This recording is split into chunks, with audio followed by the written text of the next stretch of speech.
Thank you, everybody. Thanks. I'm about to share with you all a secret. What if I were to tell you that one of the most underestimated types of people in this world can have such a tremendous positive impact through entertainment, healing, and communication? These people are real-world wizards or alchemists. Now, a lot of people have heard the word alchemy. That's the theme of TEDx right now. We're all here to share great ideas. A lot of people, though, don't know what alchemy really is, the deeper meaning of alchemy. Now, of course, I'm a magician, alchemist. I use fire, as you saw earlier.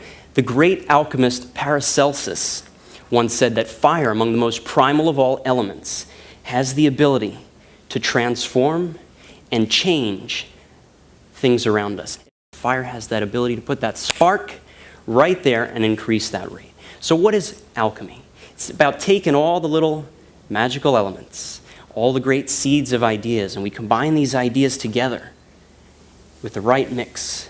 And then we need a catalyst, whether it be fire, whether it be fire of desire, passion, anger, even fear. All these things can create an alchemical result. Let me explain. Alchemy is a process. Most people, raise your hand if you ever heard of the alchemical process where you take a piece of lead and you turn it into a piece of gold. Raise your hand if you've heard of that. Okay, the hands fly up. We know what I'm talking about now, right? Classic example. It doesn't just instantly go from lead to gold. There is a step-by-step process. Now, another ancient alchemist I'd like to mention, his name was Wei Boyang.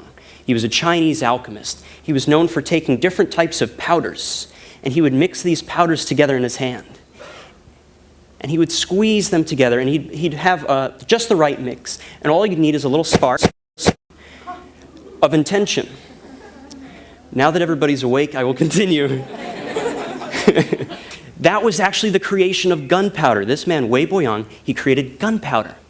And back then, nobody knew the secret behind that, so that was real magic. Although we all know that was science, it was the right mix. We've understood alchemy a little bit better. Now, what separates alchemy from magic? Now, I'll give you a brief history of magic, what I do, sleight of hand, illusions, that kind of thing. Way back in ancient times of the ancient pharaohs, King Khufu, King Cheops, the pharaohs were entertained by one fictional character that probably not many people have heard of. His name was Dedi, D-E-D-I. And he was known for taking a live goose, seriously, a live goose. He would pick up the goose, put it underneath his arm, and the goose has a long neck like this, and he would take the head and the neck of the goose, and he'd almost like he's unscrewing a cap of a bottle, and he would pop the head right off the goose. That's kind of gross and disgusting, I know, but that's the technology they had back then. What he did was, after he would show this decapitated goose, he would then proceed to literally almost like screw the head back on this goose, and then he would take the goose, toss it up in the air, it'd be flapping his wings, and the goose would be just fine. Needless to say, the pharaohs were freaked out, everybody was freaked out. We've advanced our art and craft over the past several thousand years. Magic is one of the oldest art forms known to man. Reginald Scott, I want to say it right. Reginald Scott, he's only known amongst inner circles of magicians. He's the man that literally wrote the book exposing the earliest secrets of magicians. This book was written in the 1500s, and at that time, the 1500s, that was during the time of the Salem witch trials, okay? And also during this time, magicians, just people who would do sleight of hand and people who would use special box apparatus to create their wonders and mystery, they were cast with a negative stigma. They were grouped into the same clump as actual witches, wizards, and sorcery, and they had this belief that the magicians could cause great harm, illness, sickness, even death in society. So needless to say, the magicians were not liked, and they were, along with the people who were proclaimed witches, they were burned at the stake. So literally, magicians, we were disappearing off the face of the planet. It wasn't a good scene. So by writing this book, he cast magicians in a new light, and people understood a little bit that the illusions behind it, it wasn't all this crazy evil stuff. It really was just for entertainment and to, just to have a good time. And by writing this book, he had an effect on the future of magic. Going further down the magical timeline, we have people like Harry Houdini. Raise your hand if you've ever heard of Harry Houdini. Let's see the hands. That should be everybody, right? Okay. Harry Houdini, he could do anything, right? He was the master of escape. He inspired people that we know to this day, modern wizards, known as David Blaine, Copperfield, Chris Angel. All these people were inspired by Harry Houdini. And I have a little surprise for you guys. Harry Houdini, little known fact, was inspired by this guy named T. Nelson Downs. I'm going to bring up an obscure name here. Little educational fact. T. Nelson Downs was able to produce an endless shower of money. That's what the trick was called. And he would entertain the high societies. And he would do a trick that looked something like this. He would show an empty top hat. That's what was used back in the time. I'm using a bucket. That's the modern day version of a top hat. And he would have a gentleman from the audience help him. I'm just going to have one person stand up. Can you stand up right there, sir? Absolutely. I thought he was going to say absolutely not. Sir, all you have to do, a little conviction in your mind, just pretend that you see something in the air, reach out and grab it, just like that. Just reach out and grab it. And take what you have. He's going to take what he has, and he's going to toss it right over here inside of the bucket. Let's see, can you come a little bit closer? Can we move that chair just a little bit? Right here. Right here. I don't want to spill the beer.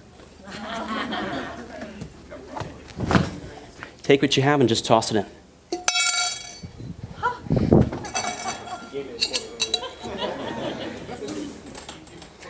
A little something, a little bit of money. I'm going to put the money right there inside of the bucket. I'm going to do a Bruce Lee maneuver. Thank you both. I'm going to...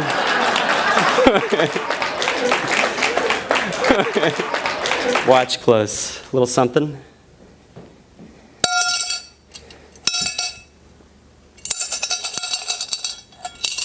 One, 2, 3, 4 coins. Something from nothing. Here's number 1.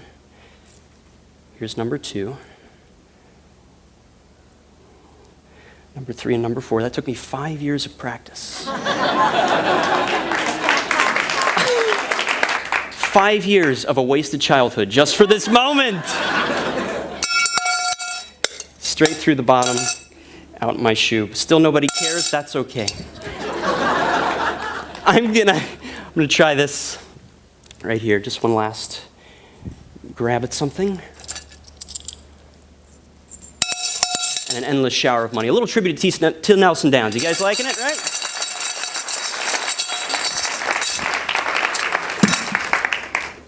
Now, magic has several very important applications. The first one, the topic of my talk is why the world needs magic now. And here's where we really get to the core of what I'm talking about, okay? Magic, of course, is a wonderful form of entertainment. That's one great application. Second point that most people don't think about is magic has the excellent ability to promote healing amongst people. Let me explain.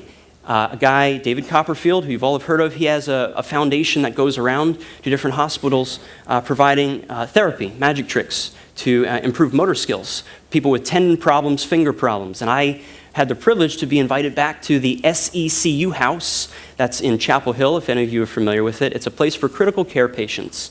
And there are people who go there who have third-degree burns, people who have cancer, all sorts of really serious ailments. And needless to say, they're not in a good mood, okay, because they're not really feeling well. So they bring in entertainment to lighten the spirits of these people at the SECU house. So I came in again this year, and I just do a little show for them. I just do a 45-minute show. The people have a frown on their face when they walk in the room. At the end of the show, I take that frown and turn it around. How does this work? This is the real alchemy.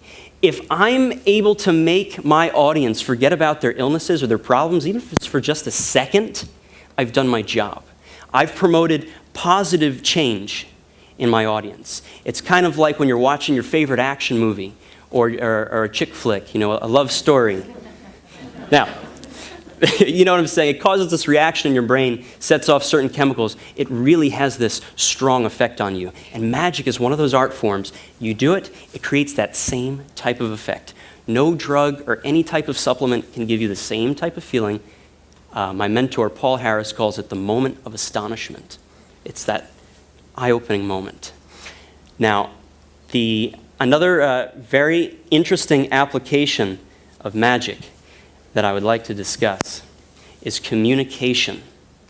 That's what I'm doing with you all right now. I'm communicating with you some of my unique ideas. Now, if you think about it, magic runs on several metaphors. Take the linking rings, for instance. You take two separate rings, right?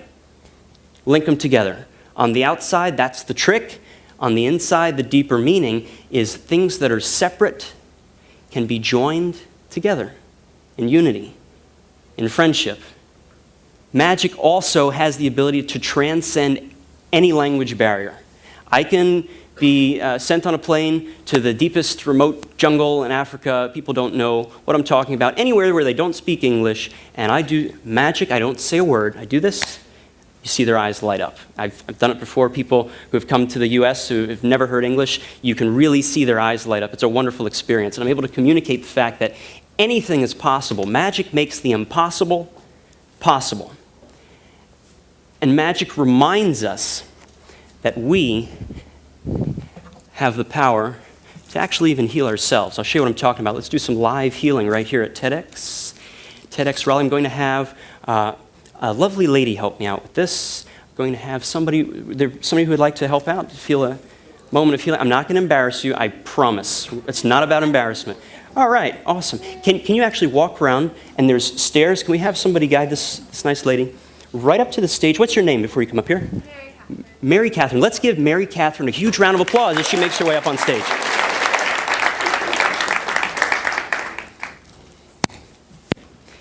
Mary Catherine will stand right about there's good. Cool. Mary Catherine, get ready for this. Watch this, Mary Catherine. You can relax, it's okay. All right. See? Alchemy, right? Chicks dig it too, watch. Subtle symbolism, not really. All right. Watch this. This right here, hopefully you guys in the back can see, these are hearts. Okay? This will represent your heart. I want you to hold on to it. Very good. I want you to hold it just right there in front of you. Now, sometimes in life, life doesn't always go our way. Life isn't perfect, right? Do you have you ever been on a date with a guy? Yes. Okay. We got that out of the picture. So, you know from experience that not all dates go as planned, correct? Sometimes there's a problem. Sometimes you don't even like the guy. Sometimes he does something to make you upset. It almost makes you feel like he's broken your heart. Go ahead, tear the heart right in half. Oh, everybody say, oh. It almost feels like deep down inside, put the pieces back together. Like that. Yeah, like that. Just kind of one on top of the other. Okay. Almost feels like deep down inside you are torn apart. Tear them apart.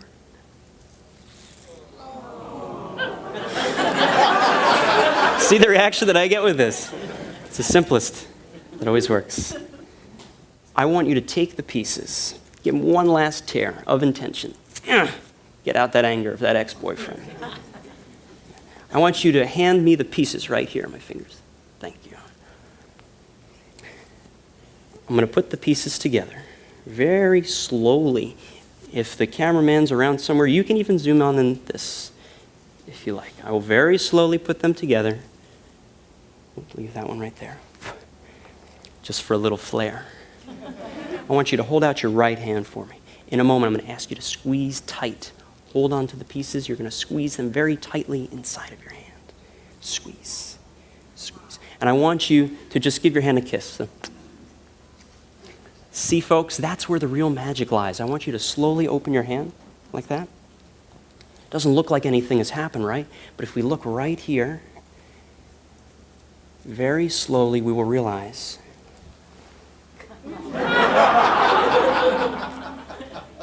Sir, be quiet. That the real magic lies deep within our hearts.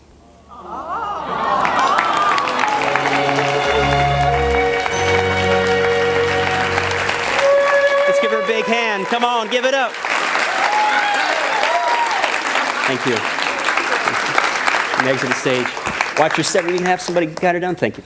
Thank you, Matt. I love this. I love my job. Can you tell? Entertainment, healing, communication. When we communicate, oftentimes it can lead to magical results. Proper communication leads to magical results. And if there's anybody out here who is very creative, I'm sure there's a lot of creative people in this room, that's why we're all here. We like to hear new ideas and create new ideas. If you're like me, I like to write my ideas down on pieces of paper, give them some intention. These are ideas that I wrote down on pieces of paper. And with the proper motivation, with the proper intention, if we add a little bit of art and industry, we can change the world around us and the people that we touch.